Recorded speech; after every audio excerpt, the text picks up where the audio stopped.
معراج کے واقعے میں جو چند ایسے مناظر آقائے مدنی علیہ السلام نے دیکھے ہیں جس سے ہمیں پرہیز کرنا چاہیے، جس سے ہمیں بچنا چاہیے، اور جس سے اپنے آپ کو بھی اور اپنی اولاد کو بھی بچانا چاہیے۔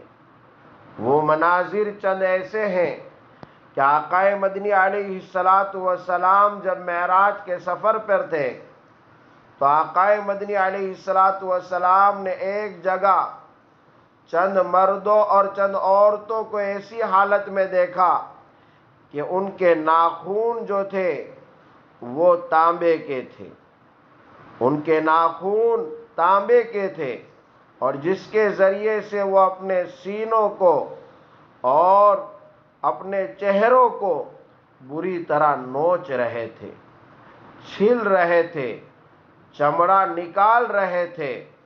پھر چمڑا درست ہو جاتا، پھر وہ تانبے کے ناخن سے اپنے سینے کو، اپنے چہرے کو پھر نوچتے تھے۔ آپ اندازہ لگاؤ، جب چھوٹے چھوٹے بچے آپس میں لڑتے ہیں اور ان کے تھوڑے سے ناخن بڑے ہوں تو دوسرے بچے کو جو ناخن مار دیتا ہے بچہ تو اس سے خون زار و قطار بہتا ہے اور اس کے چہرے پہ نشان پڑ جاتا ہے، اس کا چمڑا نکل جاتا ہے تو کتنی تکلیف ہوتی ہے۔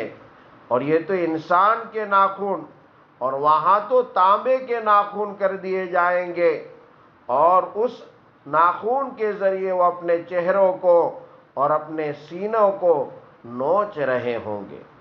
آقائے مدنی علیہ السلام نے جب یہ منظر دیکھا، آپ کے رفیق سفر جن کو آپ نے پہلی مرتبہ وہاں اپنی اصلی حالت میں دیکھا، حضرت جبرائیل علیہ السلام، جن کو اللہ کے رسول صلی اللہ علیہ وسلم نے یہ معراج کے سفر میں سدرۃ المنتہا کے پاس آپ نے ان کو ان کی اپنی اصلی شکل میں، ریئلی باڈی میں آپ نے دیکھا۔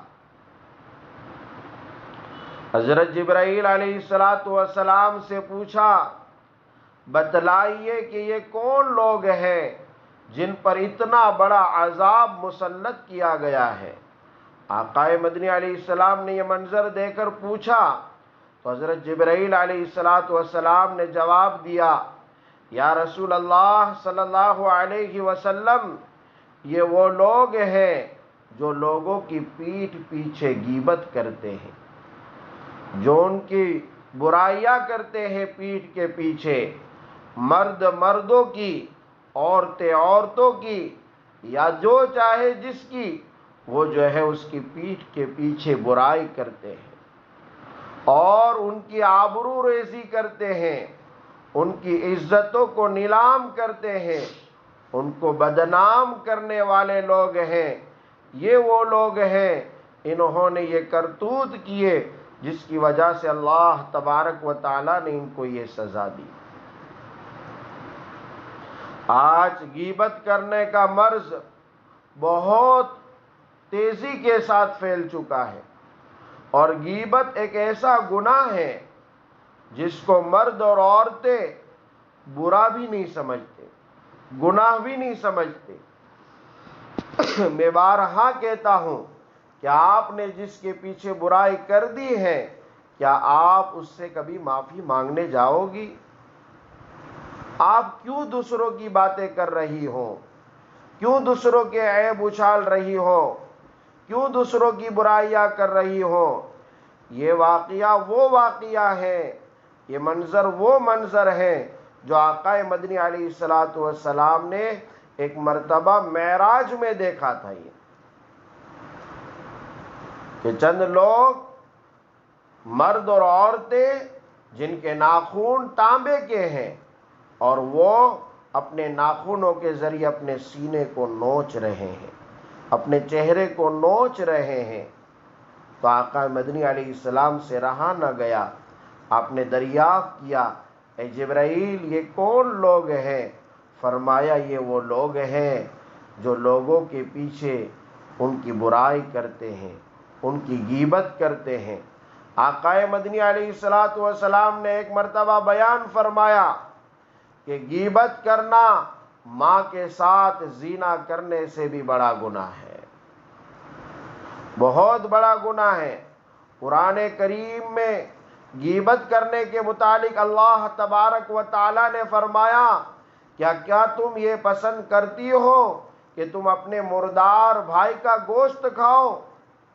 تم غیبت کر کے اتنا ہی بڑا گناہ کر رہی ہو جتنا بڑا گناہ اپنے بھائی کی میت کا گوشت کھانے کا ہے۔ ہم میتوں کا احترام کرتے ہیں، چاہے اپنی میت ہو، چاہے غیروں کی میت ہو، چاہے کسی بھی انسان کی میت ہو۔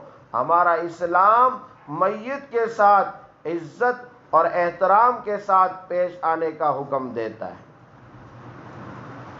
جب میتوں کا اتنا بڑا احترام ہے تو کیا کوئی بہن یا کوئی بھائی اپنے سگے بھائی کی یا سگی بہن کی میت کا گوشت کھائے گی؟ اتنا بڑا ناگوار ہے ہمیں یہ کام، تو پھر ہم اپنے بھائی کے پیچھے اس کی غیبت کیوں کرتے ہیں؟ ہم اپنی بہن کے پیچھے اس کی غیبت کیوں کرتے ہیں؟ اس لیے آج عزم کر لو کہ انشاءاللہ ہم کسی کی غیبت نہیں کریں گے۔ اسی طرح کسی کی عزت کو نہ گراؤ۔ معلوم چلا کہ فلاں سے فلاں گناہ ہو گیا، آپ برسر عام اس کو بدنام کر رہی ہو۔ اگر کسی مسلمان کی لڑکی کا کوئی واقعہ ہمارے سامنے آ گیا تو ہم اس کی عزت کو نیلام کرنے میں، اس کی آبرو ریزی کرنے میں، اس کی عزت کو گرانے میں ذرہ برابر بھی خوف نہیں کرتی۔ اللہ کا ڈر پیدا کرے۔ کسی کی عزت ہم نے نیلام کی ہے، کسی کی ہم نے عزت کو گرایا ہے، اس وقت تک ہمیں موت نہیں آئے گی جب تک کہ ہماری عزت نیلام نہ ہو جائے، جب تک کہ ہماری برائی عام نہ ہو جائے۔ اس لیے مائیں اور بہنیں، آج کا یہ سبق آپ مضبوطی سے پکڑ لو۔ جو آقا مدنی علیہ السلام نے معراج میں منظر دیکھا ہے کہ وہاں چند لوگوں کے ناخون تانبے کے کر دیے گئے اور وہ اپنے سینے کو اور اپنے چہرے کو نوچ رہے تھے۔ اللہ تعالیٰ اس سے ہماری حفاظت فرمائے۔